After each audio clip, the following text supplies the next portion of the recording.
Da sempre l'uomo tende a attribuire significati e simboli a quello che lo circonda. Gli italiani sono un popolo molto superstizioso. Tra le tante figure caratteristiche che il grandissimo Totò ha impersonificato c'è quella dello iettatore patentato. Ma cos'è uno iettatore? Lo iettatore è un individuo al quale il pregiudizio superstizioso attribuisce il potere di portare sfortuna. Vediamolo insieme.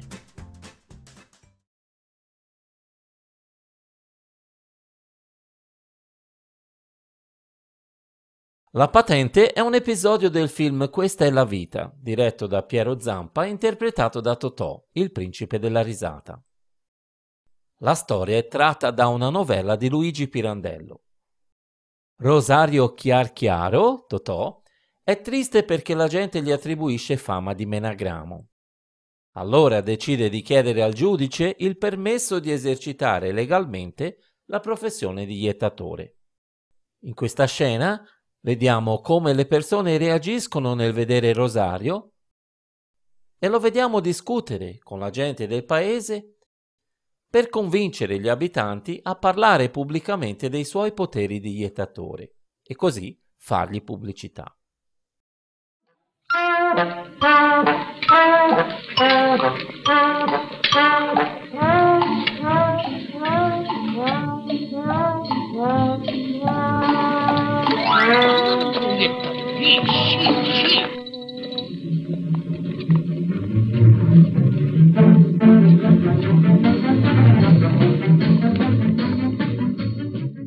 Voi, assessore Fassio, e tu, dottor Agnello, figliuolo del sindaco, non avete il coraggio delle vostre azioni. Calmatevi, Don Rosario, siamo tutti vostri amici. No, siete dei vigliacchi, perché fate gli scongiuri quando mi vedete passare. Ah, mai. Mai? E adesso cosa state facendo?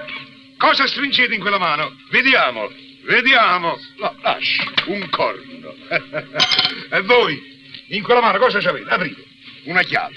Ecco. Ma lo sai, io non tengo niente, ma voi lo vedete, eh? Sì, però vi appoggiate al tavolino di ferro. A voi non dico nulla. Porco. Del resto io non me la prendo con voi, per quello che fate. Ognuno ha il diritto di pensare alla propria salute. Però quando il giudice vi interroga, dovete dire la verità. Dovete dire che quando passo io stringete corni, chiavi, vi appoggiate ai tavolini di ferro, mettete le mani in tasca, eccetera, eccetera, eccetera. Dovete dire tutto quello che sapete, tutto quello che io faccio con la mia potenza. Morte e miracoli. E se non lo fate...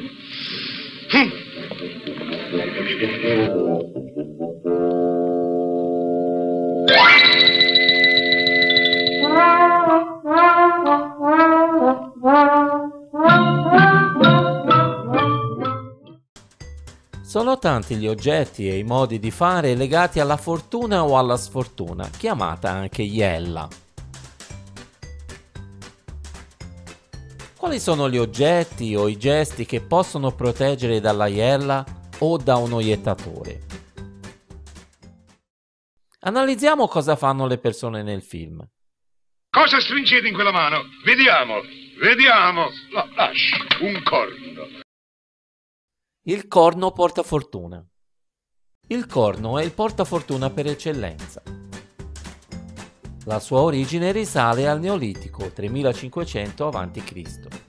Gli abitanti delle capanne usavano appendere fuori dall'entrata un corno di animale, simbolo di potenza e fertilità.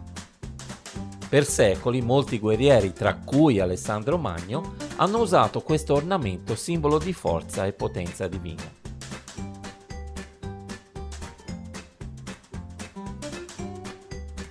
Nel Medioevo il corno assume dimensioni magiche, diventando simbolo di buona sorte e allontanamento delle influenze maligne. Il corno doveva essere rosso e realizzato a mano. Rosso perché è un colore associato alla fortuna, rappresenta il sangue dei nemici vinti in battaglia. E fatto a mano perché nelle arti magiche si credeva che ogni talismano acquistasse i poteri benefici dalle mani del produttore.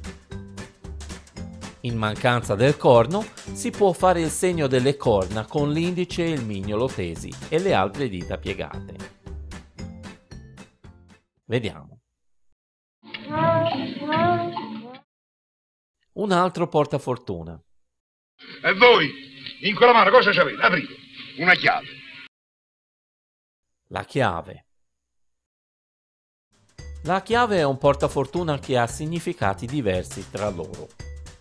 La chiave, specialmente antica, ha il potere di aprire porte nuove o chiuderne di vecchie e inutili. 3 chiavi legate insieme rappresentano ricchezza, salute e amore.